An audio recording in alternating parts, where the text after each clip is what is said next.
अस्सलाम वालेकुम दोस्तों, आप देख रहे हैं गिलानी ब्रोस। मैं हूं सैयद अली अब्दुल्ला गिलानी और मैं फिर से आज हाजिर हूँ ए इश्क जनू उसकी एपिसोड 2 हमने देखी और एपिसोड 3 का टीज़र लेके। तो हम सबसे पहले उसका टीज़र देखेंगे, फिर उसकी जो एपिसोड 2 में जो कुछ हुआ उसके बारे में बातचीत करेंगे। Let's play the teaser first. Okay,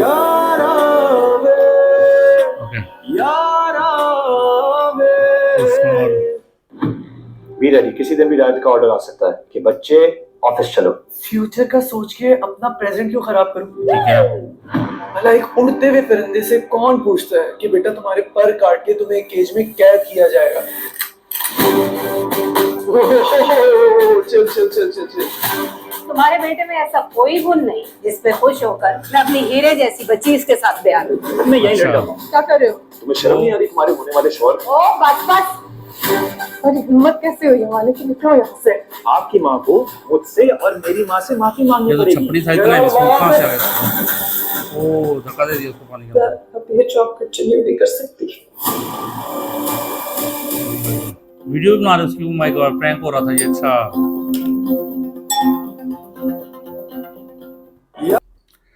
तो ये था जी टीज़र। हमने टीज़र देख लिया, इसके बारे में बातचीत करते हैं, लेकिन पहले एक नज़र दौड़ाते हैं कि पिछली एपिसोड में हुआ क्या था, तो फिर उसके बाद इसके बारे में बातचीत करेंगे।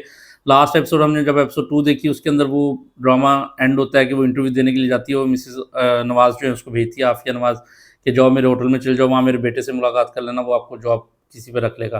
पहले तो उसको बड़ा एटीट्यूड दिखाता है, सीवी तक नहीं देखता, उसे कहता है हाँ जी बताओ, मैं आपकी बात सुन रहा हूँ, ये वो।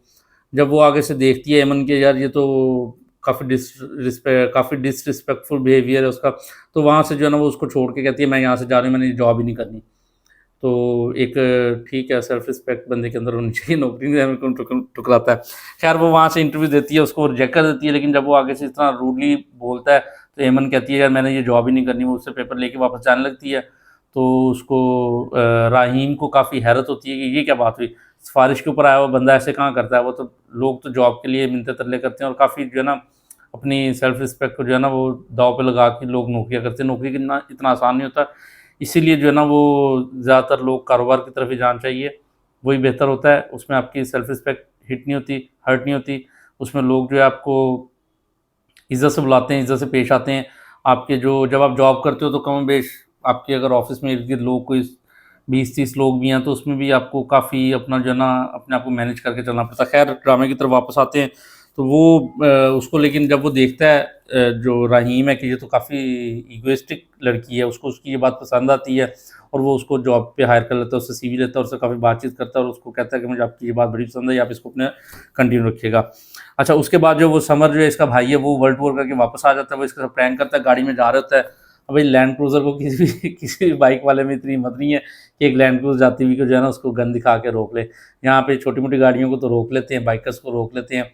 ये हालात हमारे ट्रैफिक पुलिस वालों के आजकल बड़े धड़ाधड़ चालान करें, बड़ी-बड़ी गाड़ियाँ गुज़री जा रही हैं, किसी से लाइसेंस नहीं माँगते, लेकिन बाइकर्स बेचारों को रोक-रोक के हेलमेट के लिए और उसके लाइसेंस के लिए 2-2 हज़ार का चालान करे जा रहे हैं, जबकि गाड़ी वालों को कोई पूछता ही नहीं है। हालाँकि मैं अब पर्सनली जितने को 50 लोगों को जानता हूँ, उनमें से मुश्किल से 10 लोगों के पास लाइसेंस होगा, बाकी 40 सारे ऐसे फिर रहे हैं।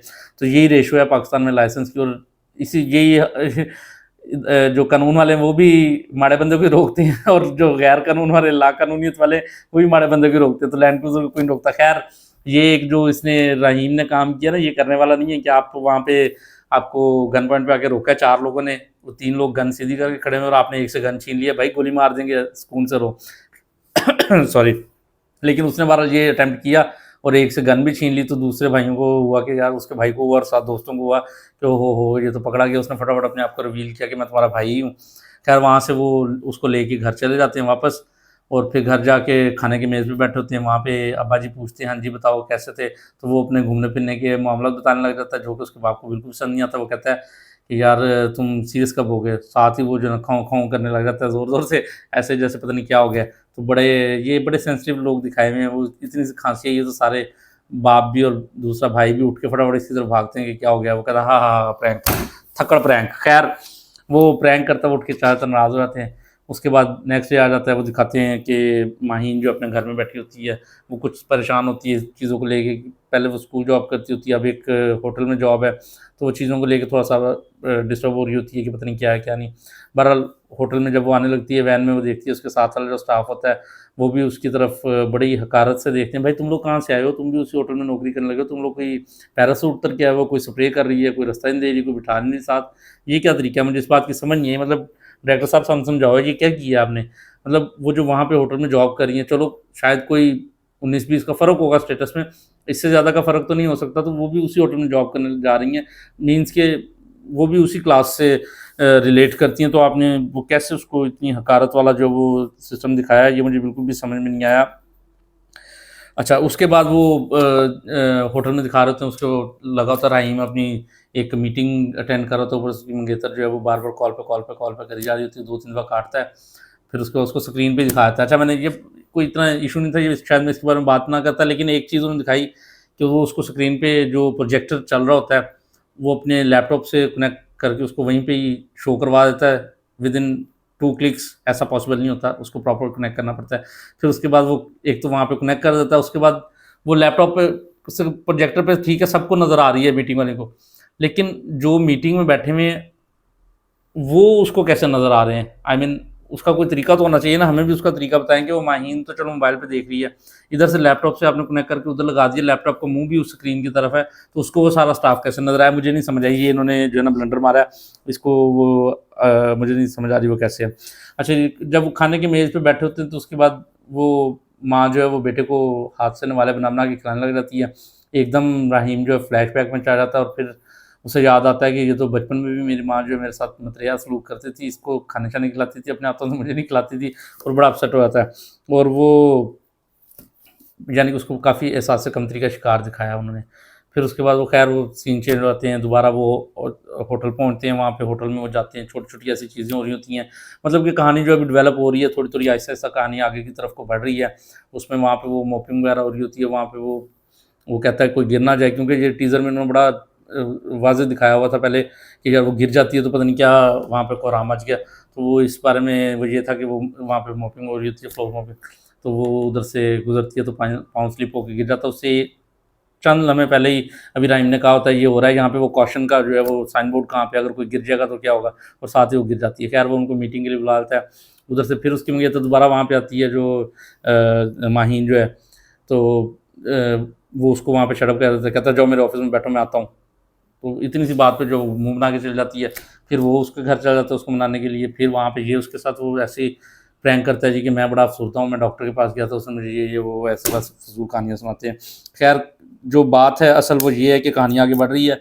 जो इसका जो एमन का जो मंगेतर है वो है जमाल, और वो है थोड़ा सा जुआरी टाइप का आदमी, जुए खेलता है, वो उसमें चर्च भी पी रहा था वो दिखाया उन्होंने, फिर वो कोई काम काज नहीं करता, तो इस वजह से उसकी शादी भी नहीं अभी तक हो पा रही कि उसकी जो लगती है मेरे मामू लगती है वो उसको नहीं रिश्ता देना चाहते, वो कहते हैं पहले शायद बचपन में कर दिया होगा, अभी वो उसको जो रुखसती वगैरह देने के चक्कर में नहीं है। तो अभी हमने इसमें टीज़र में देखा कि जब अच्छा स्टार्टिंग में जब वो जा रही होती है घर से बैठ के वैन में बैठ के, तो जमाल उसको देखता है कि ये तो इतनी बड़ी गाड़ी में बैठ के कहाँ जा रही, बड़ी गाड़ी क्या भाई वैगन नहीं थी, डबल कैबन क्या होगी। वो वहाँ जाके उसको देखता है, होटल में पीछा करता है उसका, वो देखता है वो होटल में जॉब होगी, लॉटरी लग गई। वो जाके अपनी माँ को कहता है फटाफट रिश्ता लेके आओ, हम उसके पैसे आ जाएंगे, ये हो जाएगा वो हो जाएगा, इस किस्म कहानियाँ कराते हैं।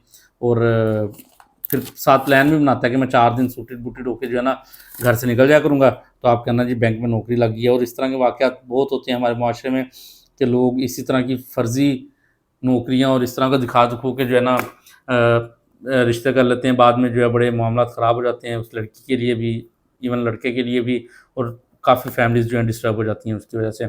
और मेरी ससुराल में जो ग्रीन टी ठंडी हो गई है।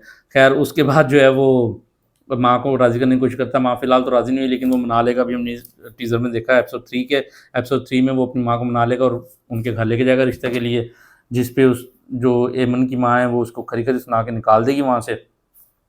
और वो फिर उस जो जमाल है वो इसके एमन के होटल में आ जाएगा, वहाँ पे आके कुछ सीन क्रिएट करेगा, माफ़ी मांगो ये वो इस तरह के कि मैं यहीं पे लेट गया हूँ, ऐसा कुछ करेगा, वो उससे ब्लैकमेल करने की कोशिश करेगा।